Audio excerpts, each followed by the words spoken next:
Salve, salve, gente boa! Eu sou o professor Euclides e essa é a Escola Teófilos. Muito obrigado pela sua audiência aqui no nosso canal. Você que está chegando agora, não deixe de se inscrever, dar seu like ou seu dislike para a gente saber como é que está indo. Lembro que toda a temática deste vídeo está aqui embaixo nos links para estudo. E quero iniciar essa aula. Nós estamos na segunda aula sobre a segunda lição sobre o Evangelho de São Lucas, o terceiro Evangelho sinótico, e quero iniciar essa aula agradecendo os nossos patrocinadores, nossos colaboradores, de maneira especial a Márcia Aparecida Miguel Zeponi e a Ana Lúcia Escapim. Márcia que tem um centro de orientação teológico espiritual, onde se tratam temas filosóficos, teológicos, existenciais, depressão, o seu encontrar-se com Deus, o seu caminhar em Deus. Então, quero agradecer essas pessoas que de maneira contínua fazem esse patrocínio, esse incentivo ao nosso canal. Também a todos aqueles que assistem o canal e patrocinam a gente de maneira silenciosa, de maneira anônima. Meu muito obrigado. A minha gratidão é contínua. Também tem as minhas preces. Então, na última aula, nós vimos um pouquinho desse autor. Né? Vimos que ele era um médico, vimos que ele foi discípulo de Paulo, vimos que ele esteve com o grupo dos apóstolos de uma maneira muito imediata, vimos que ele ouviu de Maria a narração dos primeiros passos de Jesus. E o conteúdo do Evangelho de São Lucas, ele é um conteúdo catequético. É a catequese dos apóstolos, é a expressão dos ensinamentos dos apóstolos. Porém, existem algumas peculiaridades. Como todos os outros evangelhos sinóticos, ele segue uma linha catequética. O ministério do Batista, de João Batista, a pregação de Jesus por toda a Galileia, a subida de Jerusalém, a morte e a exaltação do Senhor. Então Marcos segue estritamente esse rito. Mateus, como a gente já estudou, ele vai seguir dentro de uma dinâmica própria aos judeus de Jerusalém, os hebreus. Lucas não abandonou esse esquema catequético. Porém, ele tem uma dinâmica. O seu símbolo é o símbolo do boi, porque ele começa as suas catequeses, a vida de Jesus, ela começa e termina no templo.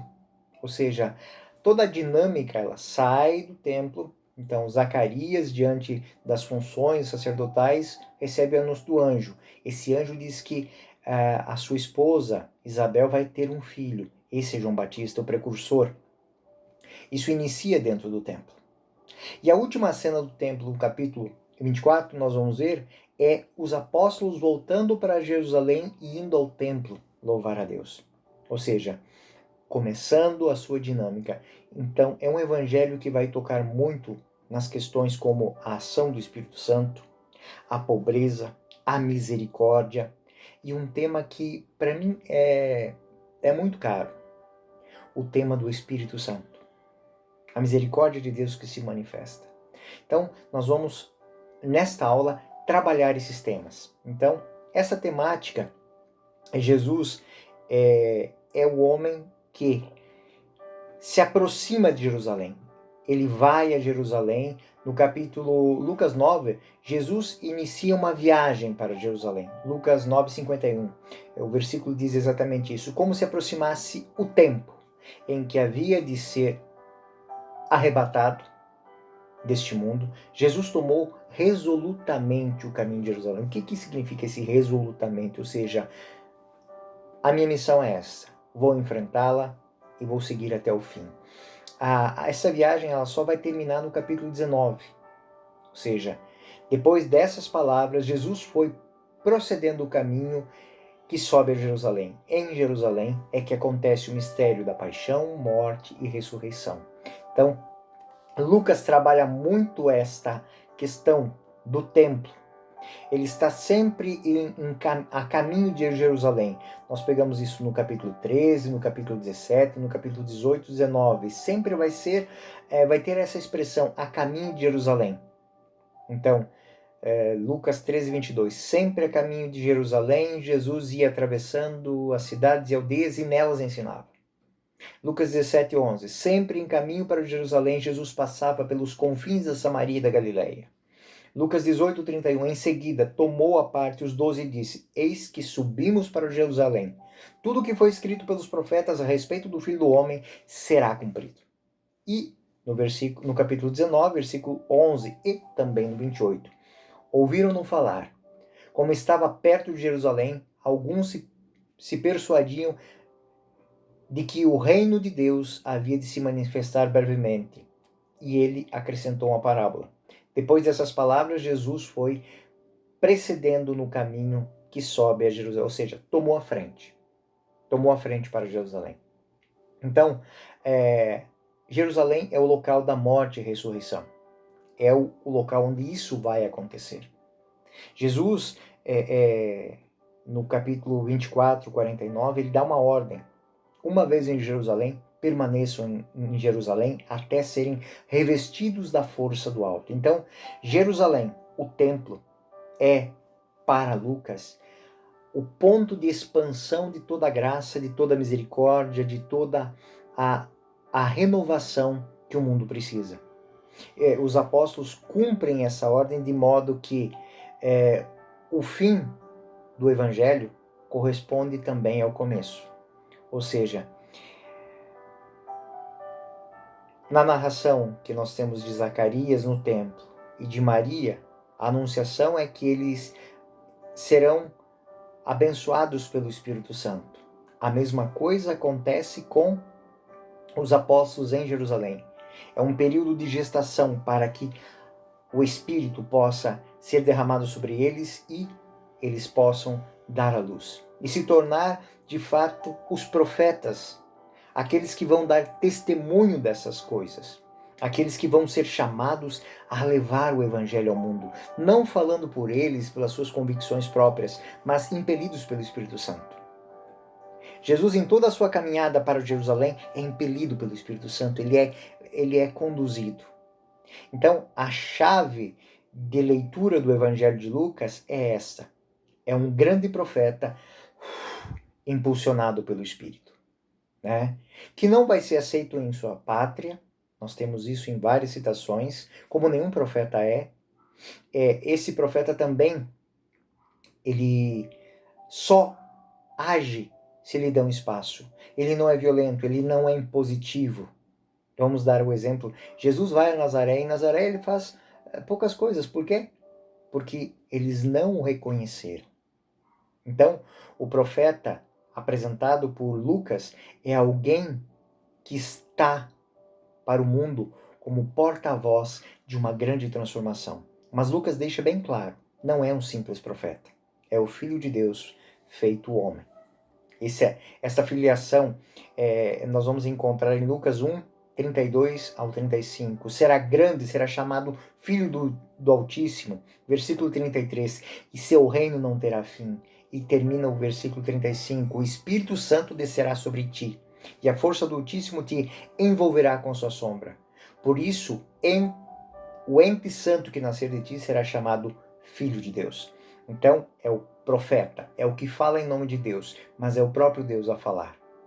Por isso que os teólogos, os padres da igreja, eles vão falar o verbo se fez carne. Ou seja, esse verbo de Deus é a boca de Deus que se abre não mais nas alturas, não mais no alto do monte, não mais através de um anjo, mas ele fala aos homens, fala pessoalmente.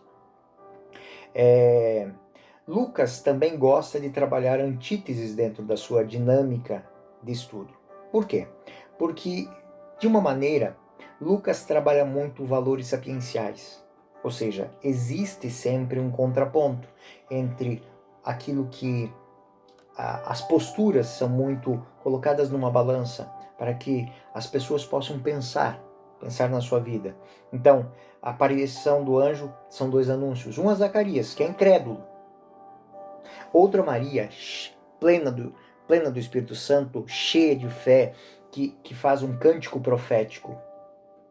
Então, por que Lucas usa isso? Para dizer aos homens de todas as classes, raças, línguas, que para cada homem existe uma proposta. E essa proposta pode ter duas maneiras de ouvir ela: com incredulidade ou com fé. Então Lucas trabalha muito isso. Em Lucas 7, vamos ter outra realidade. A pecadora penitente e agradecida e o fariseu confiante. Ou seja, a misericórdia é para todos, mas depende da maneira com que você acolhe. Se você busca a misericórdia de Deus apontando o erro dos outros, a misericórdia não vai chegar para você porque você não a conhece. Agora, se você traça o caminho da humildade, do agradecimento, então Lucas 7, 36, 50 trabalha esse contraponto, essa antítese. Lucas 10, 38, 42, Marta é aquela que acolhe Jesus de maneira ativa, Maria de maneira contemplativa. E as maneiras de acolher a palavra de Deus, o verbo de Deus está na casa de Marta e Maria. Uma está preocupada com os afazeres do dia a dia, a outra está preocupada com a palavra. É algo novo. É o evangelho sendo direcionado a mim. Vamos imaginar uma coisa bem simples. Vamos à missa no domingo. Tem pessoas que ficam assim, ó. Ai, meu Deus do céu, esse padre não para de falar. Nossa, mas que tempo, né? Quando a gente conseguia ir na missa, né? Foram tempos novos, né? E o outro não. O outro está... Outras pessoas vão à missa e se ficarem 1 hora, 2 horas, 3 horas, não estão nem aí. Porque elas estão absortas no mistério. Então são as dinâmicas que Lucas trabalha. Lucas 17, 11 e 18. 10 leprosos são curados, mas um único samaritano é que volta com gratidão. Ou seja, Deus abençoa todos. Deus cura todos, Deus liberta todos. Mas existem alguns que têm algo de nobre e são curados também na alma e voltam para agradecer. Lucas 18, 19 é trabalhada o valor da oração. Existe a oração do publicano e a do fariseu. O fariseu usa a sua oração como um autoelogio do seu próprio ego. O publicano não. Ele faz a sua oração de uma maneira contrita, humilde e acolhe o olhar de Deus. Lucas 23, 39 e 40. É uma das últimas cenas e é uma antítese muito marcante. Na hora derradeira, na hora em que Cristo está para derramar o seu sangue na cruz e derramar sobre a humanidade a salvação, um ladrão à sua esquerda, outro à sua direita. Todos nós, muitas vezes, estamos passando por dificuldades na vida. As dificuldades de uns são muito parecidas com os outros. A grande diferença nisso é que algumas pessoas se deixam movimentar pelo Espírito de Deus e conseguem, no meio do turbilhão de dificuldades, ouvir e ver a luz. É aquele ladrão: Senhor, lembra-te de mim quando estiveres no teu reino. Que ouve de Jesus: ainda hoje estarás comigo no paraíso. O outro, de maneira cruel, nem mesmo estando ali diante de todo aquele teatro cruel, consegue ter no seu coração a abertura para um momento de solidariedade, de irmandade, de humildade. Então, Lucas trabalha muito isso.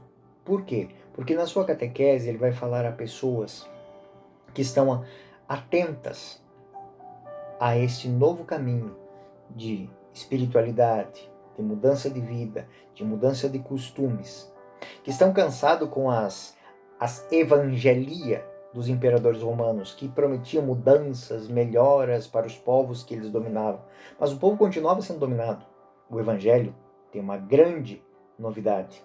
Ele não propõe a ninguém uma transformação de cima para baixo, mas uma transformação a nível horizontal. Ou seja, revestidos do alto, sim, com a graça, todos nós temos que transformar o mundo neste nível. Todos nós somos responsáveis. Essa é a dinâmica que Lucas trabalha. Lucas também quis colocar dentro do Evangelho episódios que evocam os afetos de Jesus. Então nós temos a parábola do filho pródigo, Lucas 15, 11, 32. A história da pecadora anônima, compreendida pelo Senhor, é aquela mulher que toca, né, na barra e é curada. Aquela mulher que vai à casa onde está Jesus e chora seus pecados. A ressurreição do filho da viúva de Naim, onde Jesus chora. O colóquio de Jesus com os discípulos de Emaús, onde Jesus diz assim: como sois tardos em entender? Ele não deveria passar por tudo isso? E naquele mesmo momento eles compreendem que é ele. E ele desaparece. E eles tomam o pão e voltam para Jerusalém. Ao partir o pão, eles o reconhecem. Então, de modo especial, Lucas dá esse relevo a essa humanidade que é em Jesus. Essa humanidade que não se deixa atrelar aos antigos, às caixinhas de maneira de pensar das pessoas. Outra coisa, é uma grande novidade do Evangelho de Lucas: o relevo que ele dá para as mulheres, o valor que ele dá para as figuras femininas. É um autêntico porta-voz de mudanças de pensamento, mudanças de paradigma. Ou seja, a mãe abençoada, a Isabel, que é abençoada pelo anjo e gera um filho, a virgem que gera o Salvador, né? A viúva, são as viúvas, a viúva de Naim, todas essas mulheres, elas são colocadas.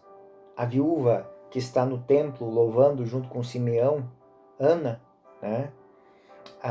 A pecadora que vai para casa, quase é apedrejada, mas vai para casa revigorada, perdoada, transformada. Por quê? Porque ela tem coragem de se colocar aos pés de Jesus. A mulher apóstola, ou seja, depois da ressurreição, não são os apóstolos que vão ao túmulo para prestar a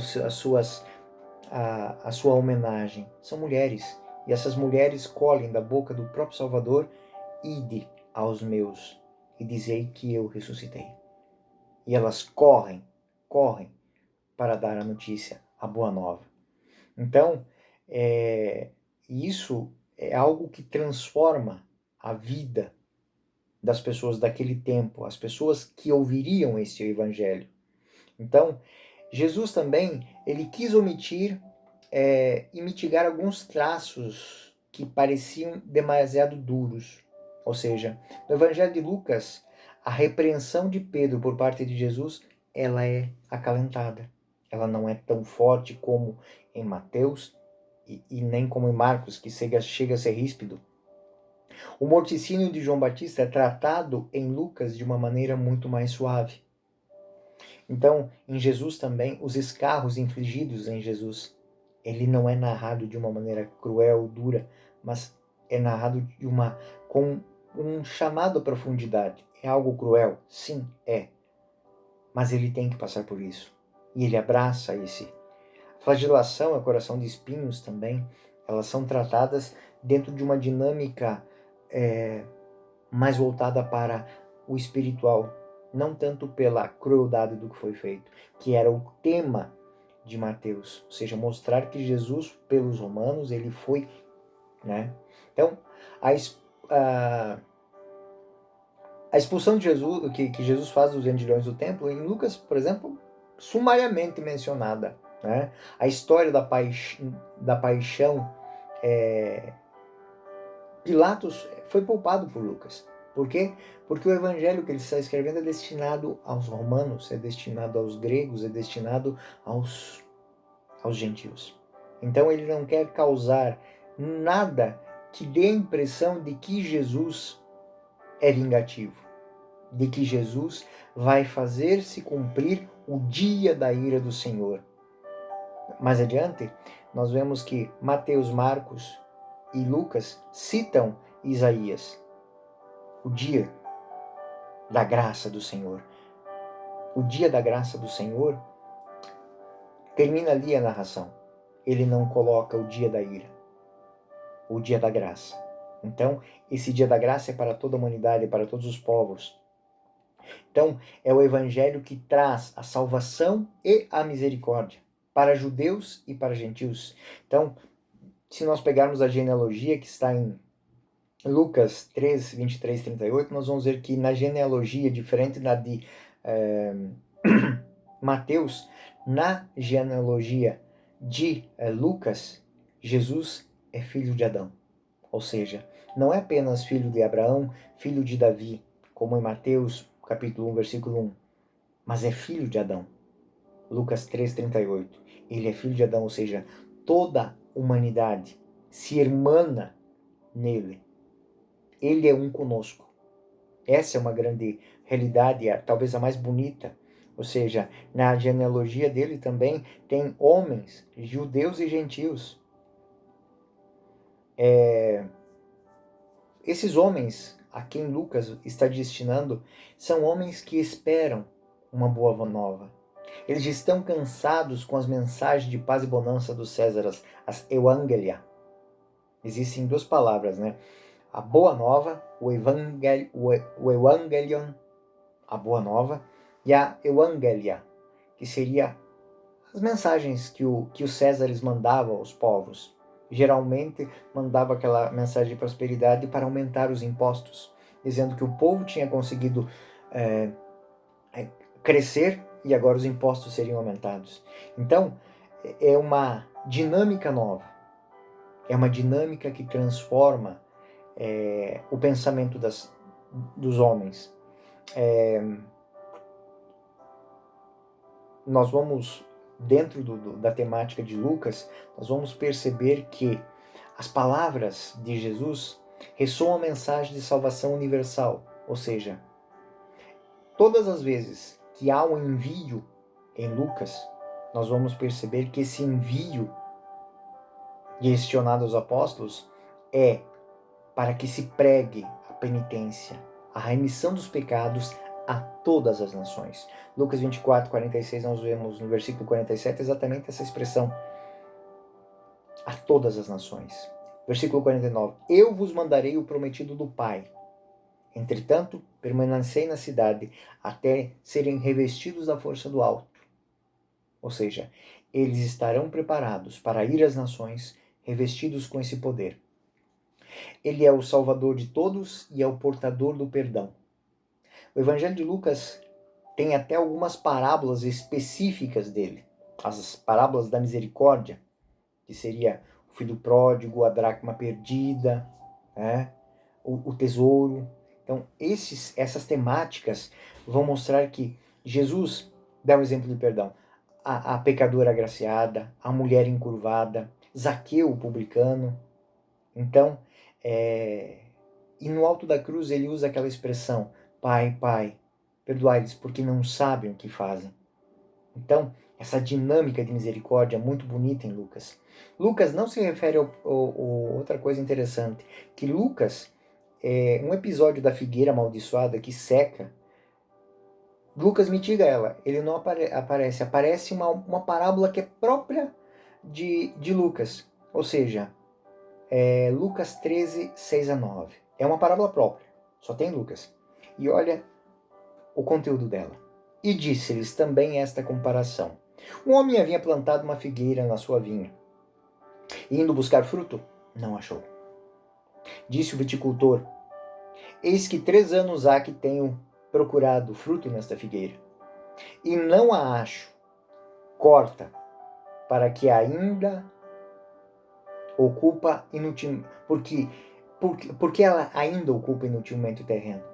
Mas o viticultor, Senhor, deixa ainda este ano. Eu cavarei ao seu redor e lhe darei adubo. Talvez, depois disso, dê frutos. Caso contrário, mandarás cortá-la. Esta parábola só existe em Lucas. O que vocês entendem disso? Na catequese, fruto do terceiro evangelho, do evangelho de Lucas, destinada a gentios, a pagãos, este é um convite que poucos vão deixar passar. Ou seja, não importa que você até agora não fez nada, não produziu nada. É a hora onde ele vai revolver a terra em torno de ti e vai te dar força para que você produza. É um convite. É um convite muito bonito. Dante Alighieri, nas suas obras, ele diz assim que Lucas é o escritor da mansidão de Cristo. Também é o Evangelho do Espírito Santo, não podemos esquecer disso. Tanto Atos dos Apóstolos, como o Evangelho de Lucas, que tem o mesmo autor, é o Evangelho da ação do Espírito Santo. Então, todas as ações transformadoras dentro do Evangelho têm por detrás a ação do Espírito Santo.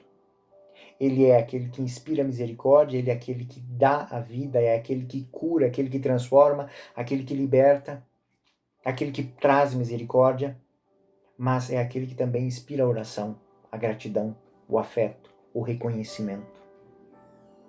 Então, Romanos, isso vai parar em Romanos, nas obras de Paulo. Paulo cita, inspirado nisso, o Espírito vem em auxílio de nossa fraqueza, porque não sabemos o que devemos pedir, nem orar como convém. Mas o Espírito mesmo intercede por nós com gemidos inefáveis. Por isso, Lucas também é, muito mais do que Mateus, o mensageiro da oração, o mensageiro da vida. Então, a oração que está nas parábolas da viúva, do publicano, os sinóticos se referem que Jesus orou no Horto das Oliveiras.